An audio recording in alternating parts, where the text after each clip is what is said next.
ایران سے اب جو بھی بات ہوگی ٹیلی فون پر ہوگی۔ ایران سے بات چیت کے لیے 18 گھنٹے طویل سفر نہیں کریں گے۔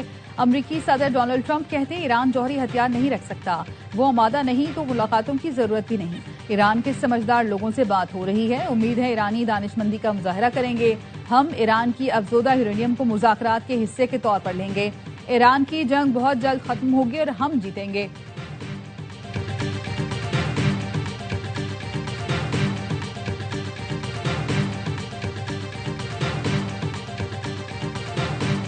ایران کے وزیر خارجہ مسقط سے دوبارہ پاکستان پہنچ گئے۔ ایرانی سرکاری میڈیا کا کہنا ہے عباس عراقچی نے فیلڈ مارشل سعید عاصم منیر سے ملاقات کی، سیکیورٹی صورتحال اور باہمی امور پر گفتگو۔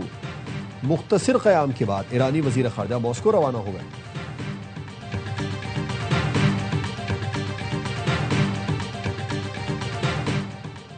ایران نے امریکہ کو جوہری معاملات اور آبنائے ہرمز پر اپنی ریڈ لائنز واضح کر دی۔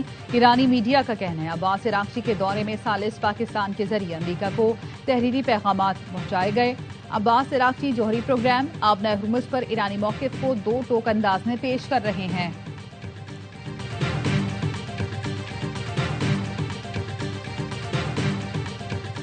اور امریکی صدر ٹرمپ کے صحافیوں کے ساتھ سالانہ ڈنر کے دوران فائرنگ، سیکرٹ سروس کے اہلکاروں نے صدر ٹرمپ کو حصار میں لیا۔ صدر ٹرمپ کو تقریب سے باہر لے گئے، باہر لے جاتے ہوئے ٹرمپ لڑکھڑا کر گر گئے۔ فائرنگ کے بعد بھگدڑ مچ گئی، کچھ لوگ ٹیبلز کے نیچے چھپ گئے۔ حملے کا تعلق ایران جنگ سے نہیں، لگتا ہے ملزم نے انفرادی طور پر قدم اٹھایا۔ امریکی صدر ٹرمپ کی فائرنگ کے بعد پریس کانفرنس، کہا حملہ آور ذہنی طور پر بیمار تھا، اہل خانہ کو اس کے مسائل کا علم تھا۔ سیکیورٹی اداروں نے فوری کارروائی کر کے شوٹر کو گرفتار کیا۔ ہمارے ایک اہلکار کو گولی لگی لیکن بلٹ پروف جیکٹ کی وجہ سے بچ گیا۔ یہ پہلا حملہ نہیں، پہلے بھی اس طرح کا واقعہ پیش آیا۔ فائرنگ کے وقت صدر ٹرمپ اطمینان سے بیٹھے دکھائی دیے۔ امریکی صدر کا کہنا ہے میلانیا ٹرمپ شدید صدمے میں ہیں، پہلے لگا ٹرے گرنے کی آواز ہے لیکن وہ گولیوں کی آواز تھی۔ میلانیا سمجھ گئیں کہ کچھ غلط ہوا ہے، صدارت انتہائی خطرناک پیشہ ہے، پہلے بتا دیا ہوتا تو شاید میں صدر کا انتخاب ہی نہ لڑتا۔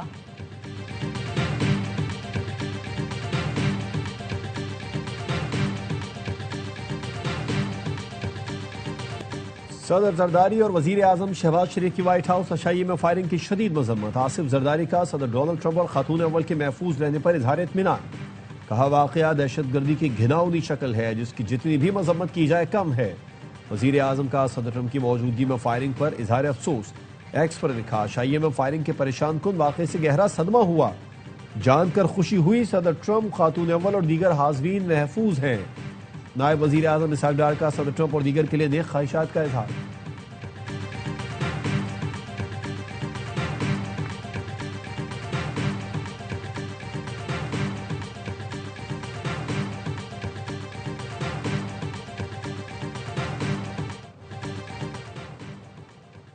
برطانیہ، ترکی، جرمنی، فرانس اور اٹلی کے سربراہان کا وائٹ ہاؤس عشائیے میں فائرنگ کی مذمت، صدر ٹرمپ اور امریکی انتظامیہ سے اظہار یکجہتی۔ سعودی عرب، متحدہ عرب امارات نے بھی واقعے کی مذمت کی، تقریب میں حملہ ناقابل قبول قرار دیا۔ برطانوی وزیر اعظم کیئر سٹارمر کا صدر ٹرمپ کو ٹیلی فون، وائٹ ہاؤس کے عشائیے میں پیش آئے واقعے پر افسوس، صدر ٹرمپ اور خاتون اول کے لیے نیک خواہشات کا اظہار کیا۔ دونوں رہنماؤں نے آبنائے ہرمز میں جہاز رانی کی بحالی کی ضرورت پر زور دیا۔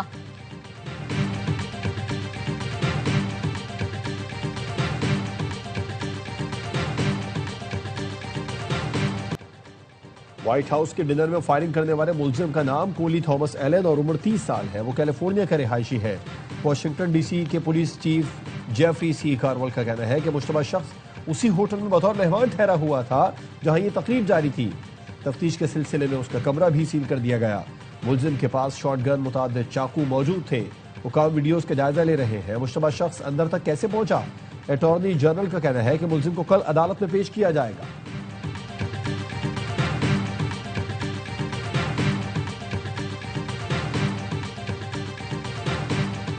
ترجمان وائٹ ہاؤس کیرولائن لیوٹ نے کہا وہ سچ ہو گیا۔ تقریب شروع ہونے سے پہلے انہوں نے کہا تھا ایونٹ کلاسک ہونے والا ہے، اس میں شاید گولیاں بھی چل جائیں۔ ترجمان وائٹ ہاؤس کے بیان کی ویڈیو وائرل ہو گئی، صارفین ان کی بات پوری ہونے پر حیرانی کا اظہار کر رہے ہیں۔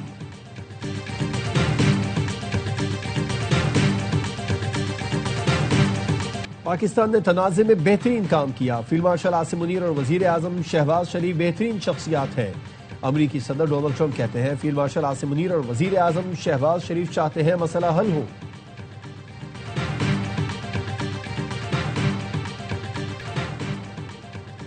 پاک چین تعلقات پاکستان کی خارجہ پالیسی کا بنیادی ستون ہے۔ صدر آصف زرداری کی چینی صوبے ہینان کے دارالحکومت چانگشا کے دورے میں گفتگو، کہا صوبہ ہینان کی ٹیکنالوجی پاکستان میں زرعی پیداوار بڑھانے کے لیے اہم ہے۔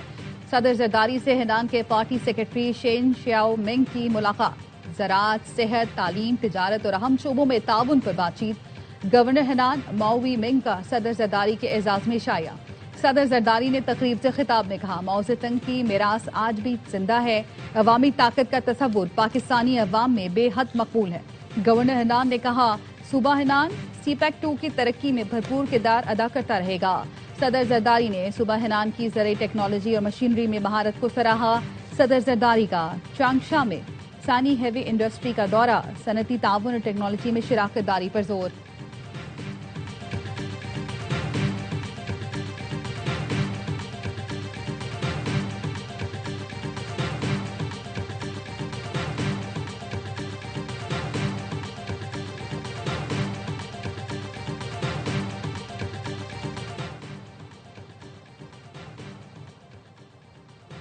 امریکی بحریہ نے بحیرہ عرب میں کارروائی کرتے ہوئے تجارتی جہاز MV7 کو روک لیا۔ سینکوم کے مطابق ہیلی کاپٹر کے ذریعے جہاز روکا گیا اور ایران واپس جانے کا حکم دیا گیا۔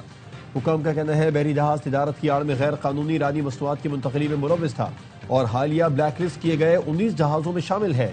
امریکی محکمہ خزانہ نے ایرانی توانائی کی ترسیل پر پابندیاں عائد کر رکھی ہیں۔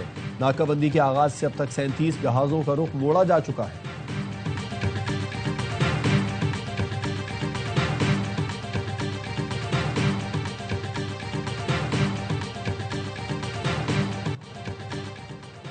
آبنہ ہرمز کی صورتحال اب پہلے جیسی نہیں رہے گی۔ ایرانی پارلیمنٹ کے ڈپٹی اسپیکر علی نیکزاد نے کہا رہبر اعلیٰ کے حکم کے مطابق ہم کسی صورت اس اہم آبی گزرگاہ کو اس کی پرانی حالت پر بحال نہیں کریں گے۔ ہمیں اب پتہ چلا کہ آبنہ ہرمز اور باب المندب کی بندش سے 25% عالمی معیشت متاثر ہوتی ہے۔ ترجمان خاتم الانبیاء ہیڈ کوارٹرز نے خبردار کیا امریکہ جوہریت سے باز رہے ورنہ سخت نتائج بھگتنا ہوں گے۔ آبنہ ہرمز پر ہماری نگرانی اور کنٹرول جاری رہے گا۔ امریکی اور صہیونی دشمنوں کو مزید سخت جواب دینے کے لیے تیار ہیں۔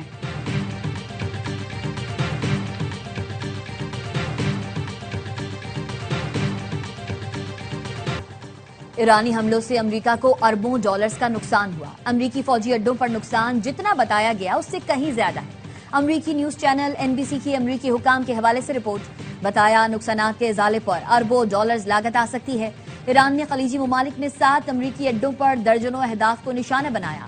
واشنگٹن کے think tank American enterprise institute کی رپورٹ اور حکام کے مطابق حملوں میں گوداموں، کمانڈ ہیڈ کوارٹرز، طیاروں کے ہینگرز، سیٹلائٹ کمیونیکیشن رن ویز، جدید ترین ریڈار سسٹم اور درجنوں جنگی طیاروں کو تباہ یا شدید نقصان پہنچایا گیا۔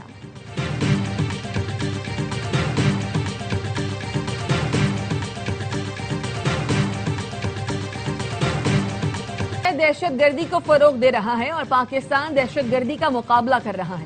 وفاقی وزیر اطلاعات کہتے ہیں پاکستان نے بھارت کے بے بنیاد الزامات کا مؤثر جواب دیا۔ بھارت دہشت گردی کے واقعات کی نہ مذمت کرتا ہے نہ ہی افسوس۔ دہشت گردی کے تانے بانے بھارت سنبھلتے ہیں۔ بھارت دہشت گردی کے ساتھ پانی کو بطور ہتھیار استعمال کرتا ہے۔ پاکستان نے پہلگام واقعے کی تحقیقات کا مطالبہ کیا تو بھارت بیک فٹ پر چلا گیا۔ پاکستان کا دفاع مضبوط سے مضبوط تر ہوا ہے۔ بھارت نے پہلگام فالس فلیگ آپریشن کی آڑ میں پاکستان کے خلاف جارحیت کی کوشش کی، لیکن پہلگام فالس فلیگ پاکستان کے لیے عزت کا باعث بنا۔ وزیر اقلیتی امور پنجاب رمیش سنگھ اروڑا کہتے ہیں اقلیتوں کے حقوق کے حوالے سے پاکستان اور بھارت کا کوئی موازنہ نہیں۔ کھیلداس کوہستانی نے کہا بھارت نے پہلگام واقعے کو بے بنیاد طور پر پاکستان سے جوڑا۔ راجیش کمار ہرداسانی مودی نے اپنی سیاست کے لیے ہندو مذہب کے تشخص کو برباد کیا۔ بشپ ندیم کامران نے کہا پاکستان میں مثالی مذہبی ہم آہنگی ہے۔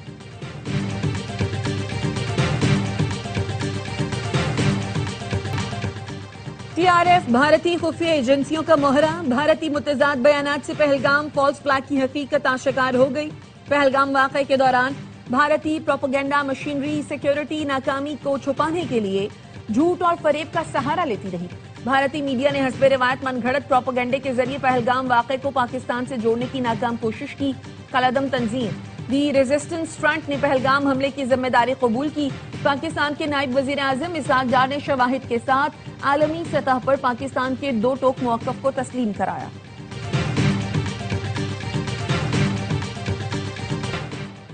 گرمی زور دکھانے لگی. نواب شاہ میں سورج آگ برسانے لگا. پارہ 46 ڈگری سینٹی گریڈ تک پہنچ گیا. سبی میں درجہ حرارت 43 جبکہ لاہور میں پارہ 42 ڈگری سینٹی گریڈ ریکارڈ کیا گیا. محکمہ موسمیات کی گرمی کی شدت چند روز تک برقرار رہنے کی پیش گوئی.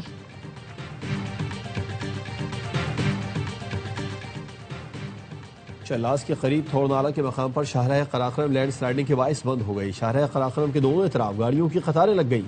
ترجمان گلگت بلتستان پولیس کا کہنا ہے سڑک سے ملبہ ہٹانے بحالی کے لیے کام جاری ہے.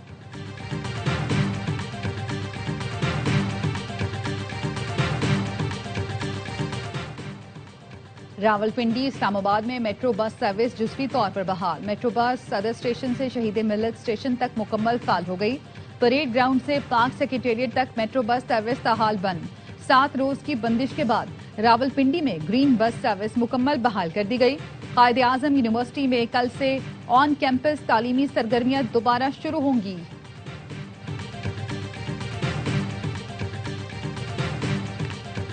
وزیر اعلیٰ مریم نواز نے 50 ایکڑ پر مشتمل پنجاب فلم سٹی کے قیام کا اعلان کر دیا. Film city Nawaz Sharif IT city Lahore میں قائم کی جا رہی ہے. مریم نواز نے کہا فلم سٹی منصوبہ ملک کا پہلا مکمل end to end media production hub ہے. فلم ٹی وی اینیمیشن اور ڈیجیٹل میڈیا کے لیے جدید سہولتیں ایک چھت تلے فراہم کی جائیں گی.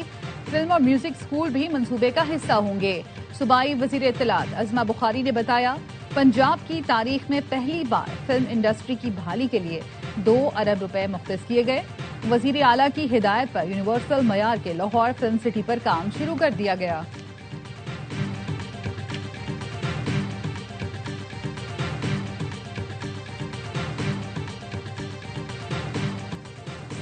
بنوں میں پولیس نے دہشت گردی کا منصوبہ ناکام بنا دیا.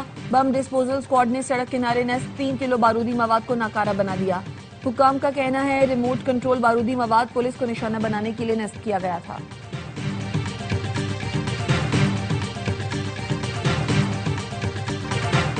کراچی میں سابق SP کے بیٹے کی فائرنگ سے FBR انسپیکٹر کے زخمی ہونے کی تحقیقات. ملزم آغا شہیر کو فرار میں مدد دینے والے 3 ملزمان گرفتار. ملزم مظہر علی کو کراچی، آغا طاہر خان اور آغا مصدق خان کو شکارپور سے گرفتار کیا گیا. ملزمان نے اپنے ڈیرے پر آغا شہید کی گاڑی چھپائی تھی. ملزمان کو کراچی منتقل کیا جا رہا ہے. تاحال ملزم کا سراغ نہیں لگایا جا سکا ہے. ملزم آغا شہید کے والد کا کہنا ہے چند دن پہلے 4 لڑکوں نے بیٹے کو گاڑی سے اتار کر مارا پیٹا. بیٹی نے بتایا کہ شہیر زخمی ہے. رات 1:30 بجے شہیر باہر گیا، اس کے بعد سے اس کا کچھ پتہ نہیں. پولیس نے اقدام قتل کی. FIR میں دہشت گردی کی دفعات بھی شامل کر دی.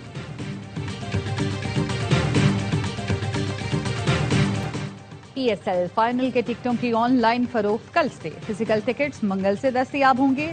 کوریئر کمپنی کی 18 فرنچائز پر ٹکٹس فروخت ہو رہے ہیں. PSL 11 کا فائنل 3 مئی کو شیڈول ہے. ٹکٹ 1500 سے 12,000 روپے تک رکھا گیا ہے.